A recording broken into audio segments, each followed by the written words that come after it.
रामपुर नाम के गांव में ढोंडू नाम का नमूना रहता था, जो किसी की सुनता नहीं था, हमेशा अपनी मनमानी करता था और फंस जाता था। क्यों रे ढोंडू, कैसी है भैंस की तबीयत? चाचा, भैंस तो मर गई। क्या डॉक्टर को नहीं बुलाया था? डॉक्टर आता तो 200-400 का खर्चा हो जाता। अरे पागल, अब 2 लाख का नुकसान हो गया, उसका क्या? मनमानी करेगा तो नुकसान मिलेगा।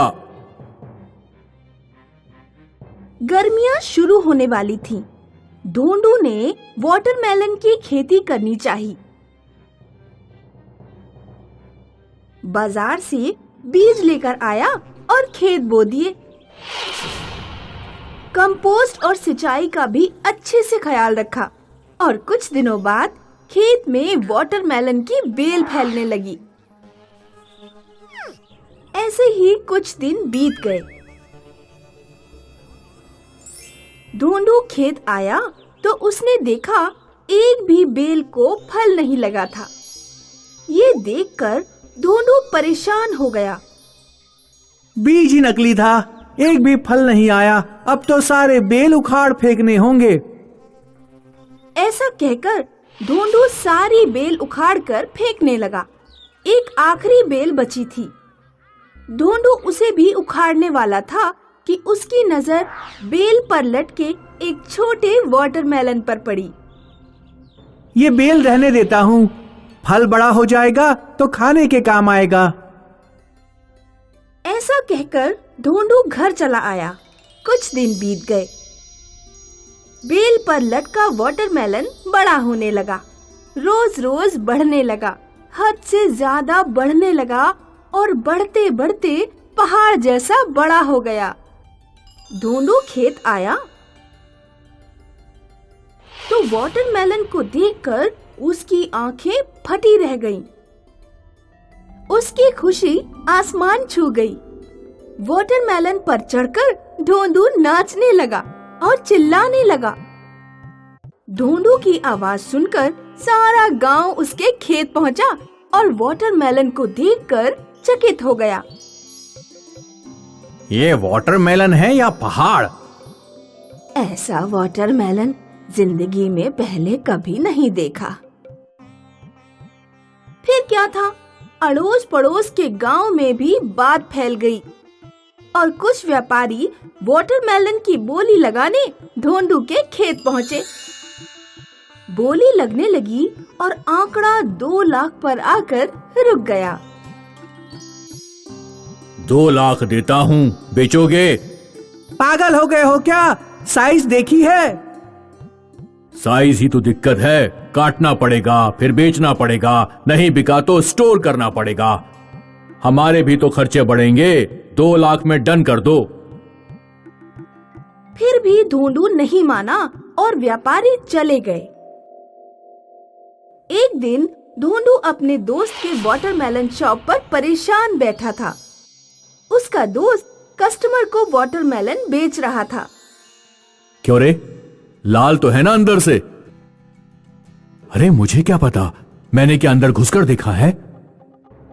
सुनते ही ढोंडू के दिमाग में खुराफाती आइडिया आया। ढोंडू दोस्त से बोला, लोग वाटरमेलन क्यों खाते हैं? गर्मी भगाने के लिए। गर्मी भगाने के लिए वाटरमेलन खा सकते हैं तो वाटरमेलन में रह भी तो सकते हैं। फिर क्या, ढोंडू वहां से भागा और कारीगर के साथ खेत पहुंचा। वाटरमेलन में एक हाउस बना दो, लोग इसे खाने नहीं, इसमें रहने आएंगे। कारीगरों ने काम शुरू किया। दिन रात काम करते करते 1 हफ्ते के अंदर वाटरमेलन में 100-200 कमरे बनकर तैयार हो गए। फिर क्या था, ढोंडू ने जगह जगह वाटरमेलन हाउस की जमकर पब्लिसिटी करना शुरू कर दिया। एक दिन ढोंडू वाटरमेलन हाउस के सामने खड़ा था। तभी वहां एक आलीशान कार आकर रुक गई। कार से एक कपल उतरकर ढोंडू के पास आया। ढोंडू आप ही हो? जी कहिए।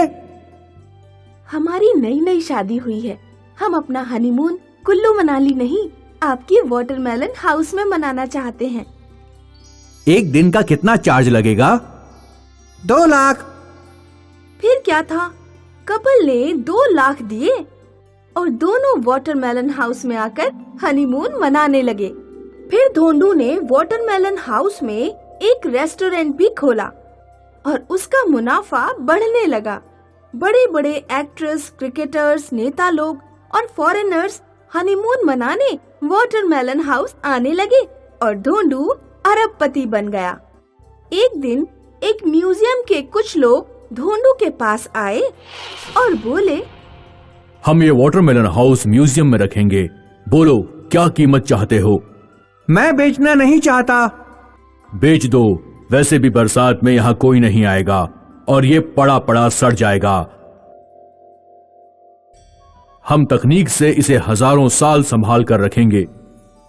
फिर भी धोंडू नहीं माना और जो होना था वही हुआ। गर्मियां खत्म होते ही बरसात बरसने लगी और वाटरमेलन हाउस को ताला लगाना पड़ा। अब कोई वाटरमेलन हाउस नहीं आना चाहता था। बरसात की वजह से धोंडू भी 2 हफ्ते घर में ही कैद रहा। जैसे ही बरसात थम गई, धोंडू खेत पहुंचा।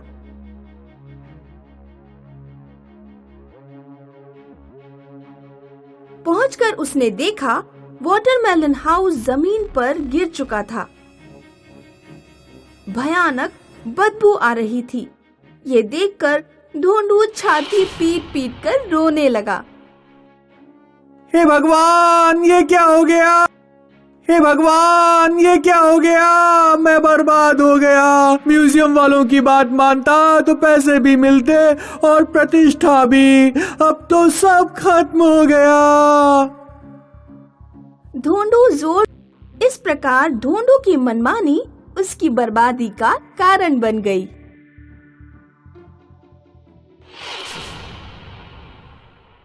धोलमपुर नाम का एक गांव था। गांव में गज्जूमल नाम का गरीब किसान था। वो मूंगफली की खेती करता था। गज्जूमल का एक जवान लड़का था। उसका नाम विनोद था। विनोद को विमान से काफी लगाव था और वो विमान बनाना चाहता था। एक दिन विनोद खेत में आया और गज्जूमल से कहने लगा, बाबा, मैं विमान बनाना चाहता हूँ। उसके लिए एरोनॉटिकल इंजीनियरिंग की पढ़ाई करने परदेश जाना है। विनोद की बात सुनकर गज्जूमल चिंतित हो गया। परदेश में खर्चा भी तो बहुत आएगा। मैं गरीब हूँ बेटा, इतना खर्चा नहीं उठा सकता। आप चिंता ना करो, सारा बंदोबस्त हो चुका है। मुझे आपसे बस 50,000 चाहिए। फिर क्या था, गज्जूमल ने मूंगफली की सारी फसल साहूकार को बेच दी। पैसों का इंतजाम हो गया और विनोद विमान में बैठकर परदेश चला गया। 2 साल बीत गए। एक दिन गज्जूमल मूंगफली के खेत में काम कर रहा था। तभी उसने देखा कि विनोद उसकी तरफ आ रहा है।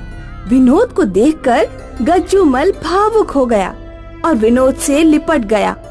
अच्छा किया जो आ गए। कितने दिनों के लिए आए हो? मैं हमेशा हमेशा के लिए लौट आया हूँ बाबा। क्या हुआ बेटा, सब ठीक तो है? बाबा, बात ऐसी है, विमान बनाने की मेरी अपनी कुछ टेक्निक्स हैं। मैं कम से कम बजट में विमान बनाना चाहता हूँ, लेकिन मेरे प्रोफेसर का कहना है कि कम बजट में विमान नहीं बन सकता। मैंने जो मॉडल बनाया था वो भी उन्होंने रिजेक्ट कर दिया। इसलिए अब मैं यहीं रहूंगा और अपने दम पर उड़ूंगा। ये यहाँ गांव में तुम वो सब कैसे करोगे? मैं सब मैनेज कर लूंगा। आप ये बताओ, मूंगफली की फसल कैसी है? तुम अपनी आंखों से ही देख लो, इस बार दुगना मुनाफा देने वाली है। फिर क्या था, विनोद रोज मूंगफली के खेत में आता और गज्जूमल का हाथ बटाता। बाकी बचा हुआ सारा टाइम अपना प्रोजेक्ट करने में लगाता। विनोद ने शहर से विमान के कुछ यंत्र और पंखे भी खरीद लिए थे। गोडाउन में बैठकर वो उनके साथ हिलता रहता। मूंगफली तैयार हो गई तो गज्जूमल और विनोद मूंगफली की फसल निकालने लगे। मूंगफली की बेल उखाड़ फेंकने लगे।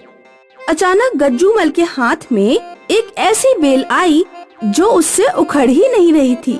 विनोद भी गज्जूमल के साथ वो बेल उखाड़ने लगा, लेकिन बेल हिली तक नहीं।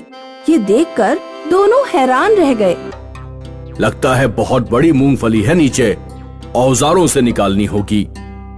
विनोद और गज्जूमल औजार लाए और जमीन खोदी तो जमीन के अंदर से एक विशाल मूंगफली बाहर आई। मूंगफली को देखकर दोनों चकित हो गए। अरे बाप रे, इतने सालों में पहली बार ऐसी मूंगफली देखी है। सावकार में इसकी अलग कीमत वसूल करूंगा। गज्जूमल की बात सुनकर विनोद बोला, इसे बेचो मत, ये मुझे दे दो, मैं इससे हेलीकॉप्टर बना सकता हूँ। ये कैसे मुमकिन है? बाबा, हल्की चीजें हवा में उड़ सकती हैं। इसके अंदर से मूंगफली निकाली जाए तो ये कवर हल्का हो जाएगा और आसमान में उड़ेगा। विनोद ने ठीक वैसा ही किया। उसने विशाल मूंगफली गोडाउन में लाकर उसके अंदर का सारा मटेरियल निकाल लिया और मूंगफली के कवर में यंत्र लगा दिए। साथ साथ छत पर पंखा भी फिट करवा दिया और अंदर कंट्रोल रूम भी तैयार किया। मूंगफली हेलीकॉप्टर देखकर सब हैरान रह गए। वाह बेटा, लगता है तुम्हारी वजह से मेरा उड़ान भरने का ख्वाब पूरा हो जाएगा। क्यों नहीं, चलिए बैठिए। गज्जूमल और विनोद मूंगफली हेलीकॉप्टर में बैठ गए। विनोद ने इंजन स्टार्ट किया और पंखा घूमने लगा। देखते ही देखते मूंगफली हेलीकॉप्टर आसमान में उड़ने लगा। मूंगफली हेलीकॉप्टर देखने के लिए सारा गांव अपने घर की छतों पर खड़ा हो गया और नजारा देखने लगा। मूंगफली हेलीकॉप्टर की सवारी करके गज्जूमल भी धन्य हो गया। दूसरे दिन से विनोद गांव के लोगों को भी मूंगफली हेलीकॉप्टर की सवारी का आनंद देने लगा। एक दिन विनोद अपने पड़ोसी बाबू को बिठाकर उड़ रहा था। तब बाबू ने विनोद से हेलीकॉप्टर उड़ाना सीख लिया और वो भी हेलीकॉप्टर उड़ाने लगा। बाबू ने हेलीकॉप्टर विनोद के घर के सामने लैंड किया और अपने घर चला गया। विनोद भी अपने घर में चला गया। दूसरे दिन विनोद जब बाहर आया तो घर के सामने हेलीकॉप्टर नहीं था। गज्जूमल भी ये देखकर काफी परेशान हो गया। वो समझ गए कि बाबू हेलीकॉप्टर लेकर भाग गया है। कुछ दिन बीत गए और एक दिन अचानक विनोद को हेलीकॉप्टर की आवाज आई। विनोद और गज्जूमल घर से बाहर आए तो उन्होंने देखा कि कुछ फॉरेनर्स मूंगफली हेलीकॉप्टर लेकर बाबू के साथ लैंड कर रहे थे। फॉरेनर्स देखकर विनोद खुश हो गया और बोला, अरे सर, आप यहाँ कैसे? बाबा, ये मेरे प्रोफेसर लोग हैं। ये बाबू हेलीकॉप्टर लेकर हमारे पास आया और हमें बेचने लगा। हमने हेलीकॉप्टर देखा और समझ गए कि ये मॉडल तो विनोद का है और हम इसे पकड़कर सीधा यहाँ ले आए। सॉरी डियर, हम तुम्हें समझ नहीं पाए। You are great. ऐसा कहकर प्रोफेसर ने विनोद को गले लगा लिया। इस प्रकार मूंगफली हेलीकॉप्टर विनोद की जिंदगी में एक सुनहरा मोड़ लेकर आया।